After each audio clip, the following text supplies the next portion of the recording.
Hello and welcome once more to another Learn Sanskrit video. And today we are in lesson 8 and we are doing something on the conjunction va, which means or. And we introduced that conjunction in lesson 6 and but now we have to talk a little bit more about usage and how to actually use it in sentences when the situation is not so simple. Okay, so now I'm going to write down here what this video is not about so that we are on the same page. So let's see here. So the first thing this video is not about is it's not about clauses and it's not about sentences. It's about syntax A and syntax B. So I'll write these up here, syntax types here, and as we remember from my previous videos, A syntax has to do with words, B syntax has to do with words,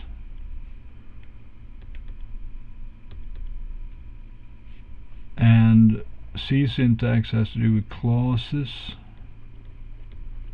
and D syntax has to do with sentences.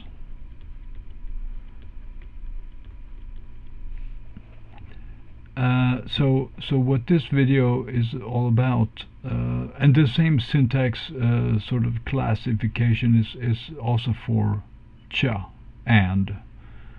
So for or then we can say that the most important ones are A, B, and C.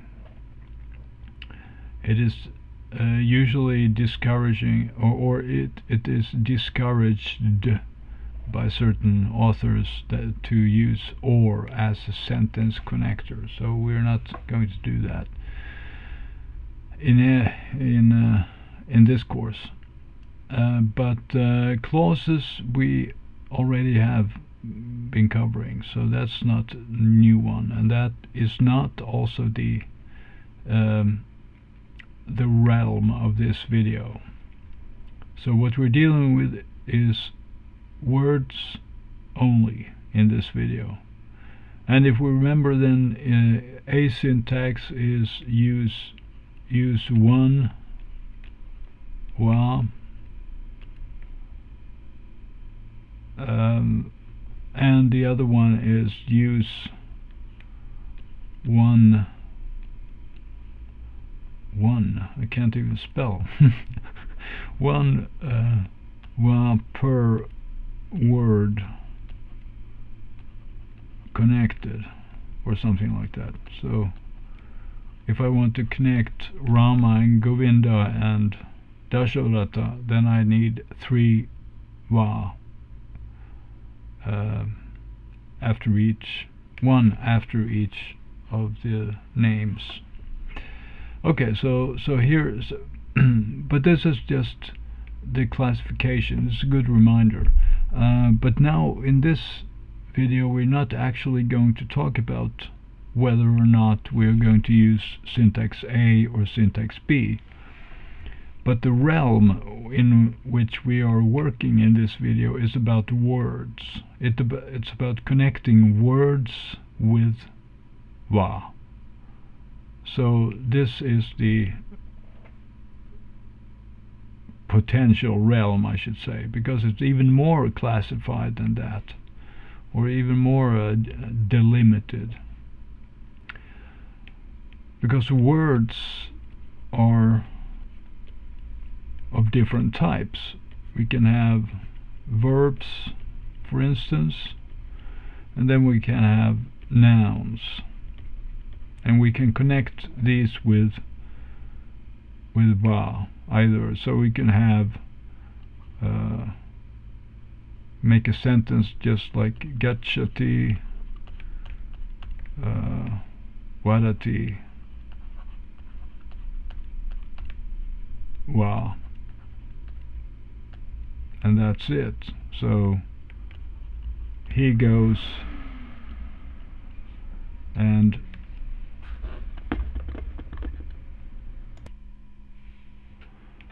so he goes, and then he speaks, or so you could have that,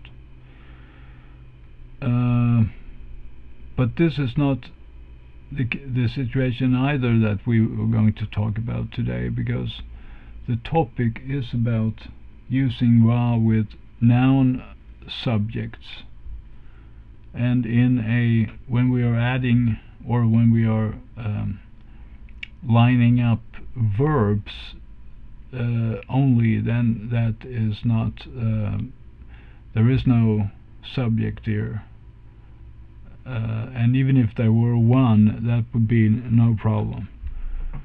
But the issue is whether if we have two or more nouns that we are, so in a situation like this is what we are going to talk about. Saha, sa, vadati. Sorry, I shouldn't. Right, so we should have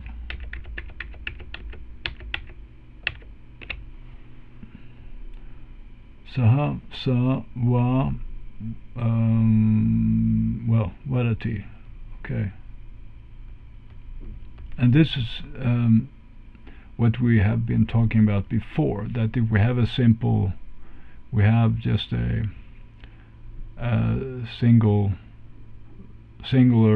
pronoun and another singular pronoun, and then a va, then we just take the number and person of any of these, and that will be okay. So we end up with third person singular, because both of these are third person singular. So that works. But the question then is, what happens if one of these nouns, and here of course I'm classifying, I'm doing a general classification here, that nouns is the overriding category, and then we have pronouns, and then we have common nouns,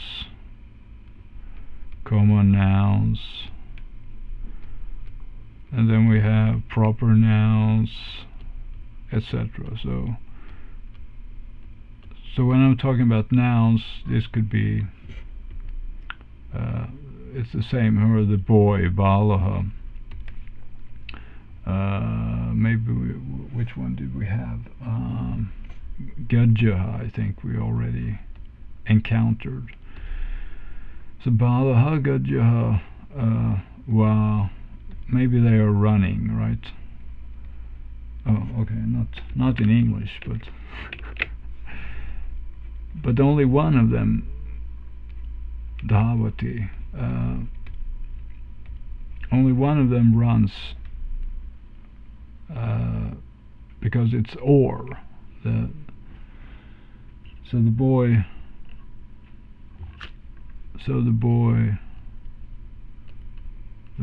and the elephant, they're both singular, third person. So the same situation here then. So whether we are using pronouns doing this, or we're using common nouns, substantives, it doesn't matter. The idea is the same, and the rules that we are talking about are the same for all of them. So then the question is, what are the rules?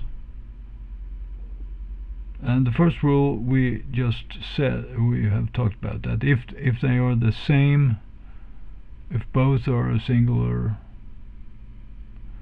third person, then we should use this normal form here, as if we did just balaha dhavati on its own, or gajaha dhavati on its own. But what happens then if we are having two elephants instead of one here? What happens to the verb? What kind of ending? What kind of ending do we get?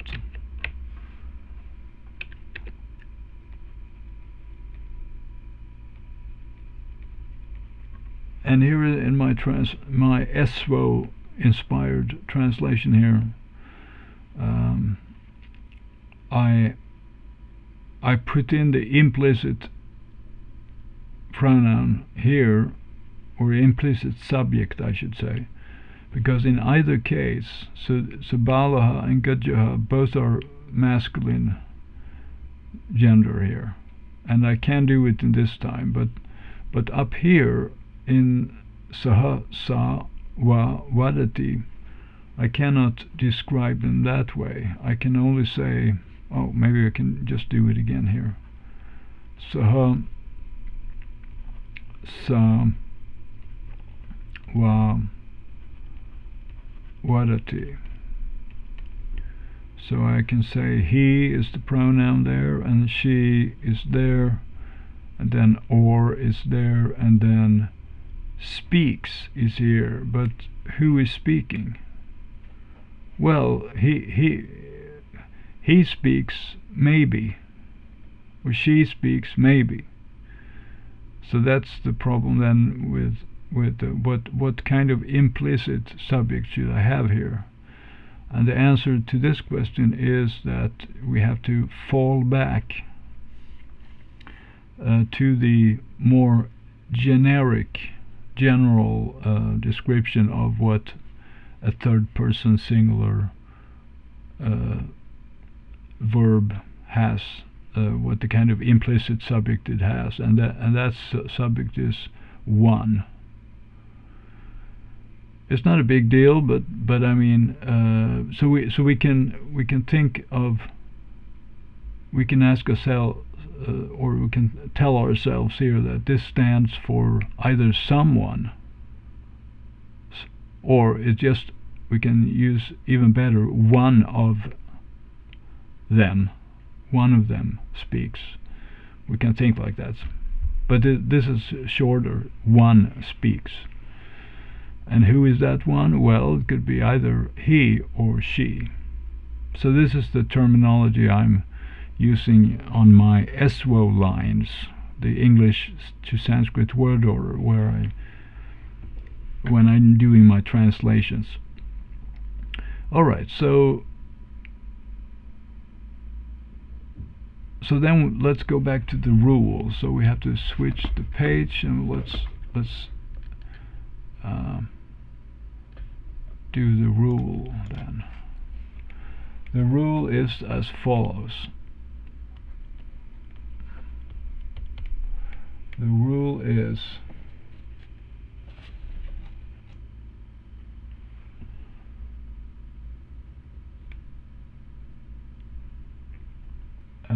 let's see, take the number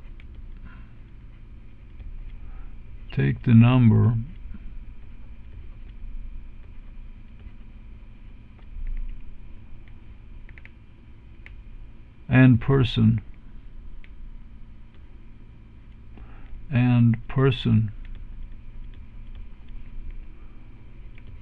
of the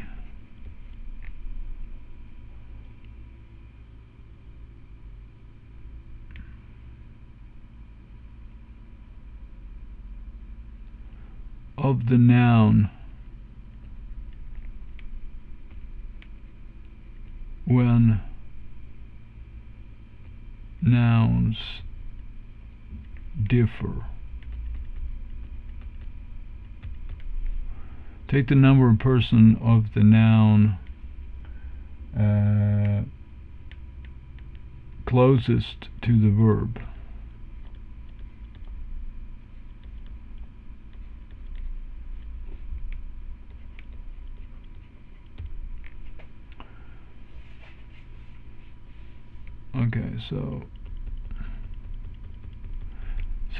Okay, so how should we think about this then? Okay, so let's do a couple of examples here. We can do let's do twam, saham, vam, gotcha something. We don't know exactly what the ending is yet, but we'll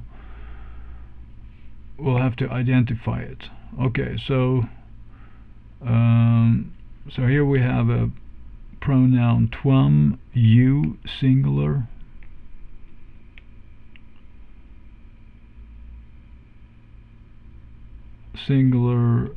second person. Here we have he is singular third person, and then we have or, and then we have something with go, right? But we don't know who, or we do know, but so it's either you or he, but how are we going to think about that? Well, the rule says that we have to take the noun that is closest to the verb, and in this case saha is the closest to gotcha, whatever gotcha will be with a proper ending. So therefore we have to use singular third here, and that means that we have to actually use the form that I've already written here. So now we can write, so we get both the English and the Sanskrit at the same time. So he goes, right,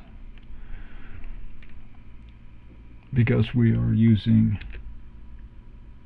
he there because it's closest, and because it's he goes, then we should have our usual T ending for third person singular, gachati. So, but if we flip the situation, then we'll get another combination. Saha twam vam gotcha something. Okay, so he, you, or go something. And then, but in this case, then we have twam here as the closest one, and that's second person singular. So we have to have second person singular as well here. So you go. So you will be the implicit subject in the verb, and therefore we have ending C. Let's do it like this. And this we can apply also to other. We can now I did it only with singular, but we can do it in plural also. So, or in dual. So since we are in the dual zone here, so we can, for instance, do, let's say we do we do twam, and then we can do aham, perhaps. Aham, and then va, and then something with, let's say, what should we do? Drinking, pibati, piba. Well, we wait with that, piba. Okay, so you, so second singular, and avam, we two, and then we have, so that's then first person, first dual, and then we have or, and then we have something drink. Or maybe I should we are just moving this a little more because I know the answer here, so I need more space. Okay, so pibati, someone is drinking, but here we have the situation then when avam is closest to the verb. So therefore we have to have first person dual in the verb as an implicit subject. So therefore we just take we two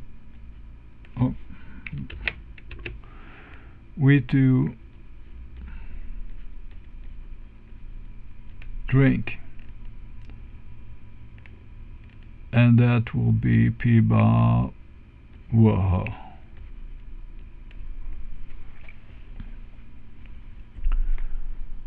So that's pretty doable. And then of course we could, what else could we do? And but if we flip that, then avam, twam, wa, pib. Let's see what else. Oh, okay. So I'll just rewrite this here.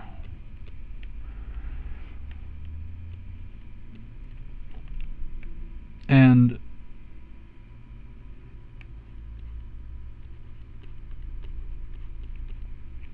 the situation here then is simple as well. I mean, it's not terribly difficult logic here. So twam is closest, and then, which means that, or implicit subject must be second singular. So we just pull that over you there, and so we get pibasi here. So that's how it works. And another point here, when we are, and we can do the same of course for plural or any combination here. So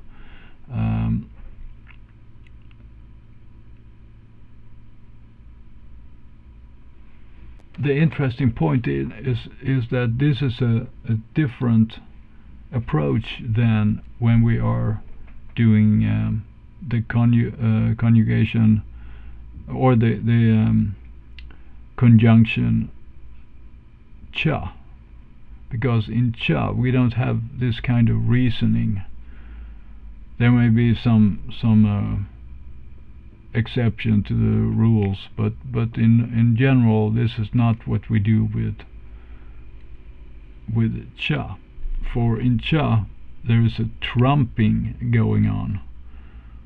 So in cha, if we were to have cha instead of or here, then in this situation, well, in both situations,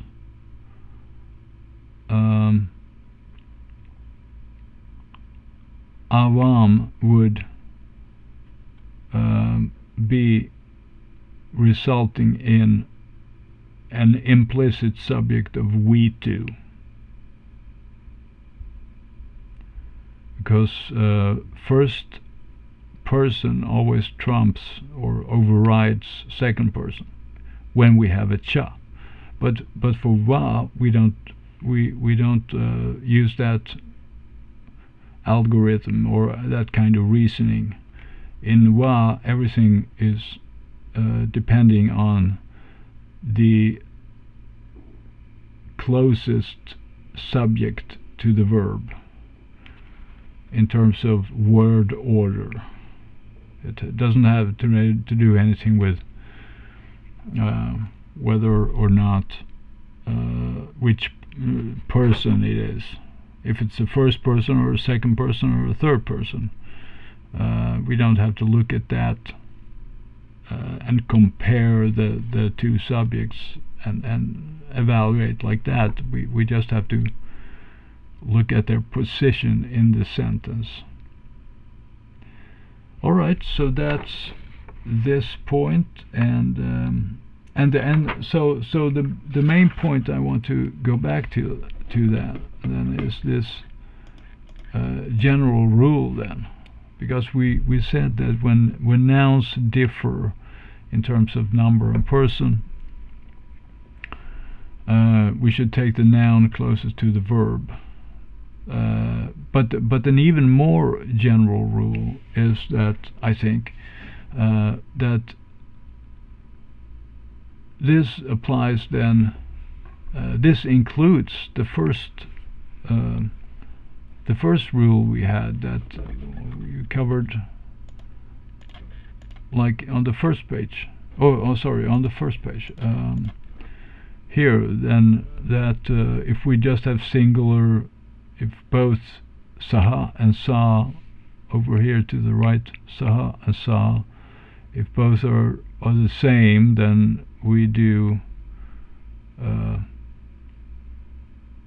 we just use one of the numbers and persons of each of those. But the general rule, and even more general rule, is that we never think like that, but we only think about which one is closest to the subject. I think that's much easier. So we just, the only thing we think about in terms of how to conjugate the verb is which of the 2 or 3 or 4 nouns that we are sort of linking together, connecting, which one is the closest to the verb, and we'll just take the number and person of that verb, and then we're done.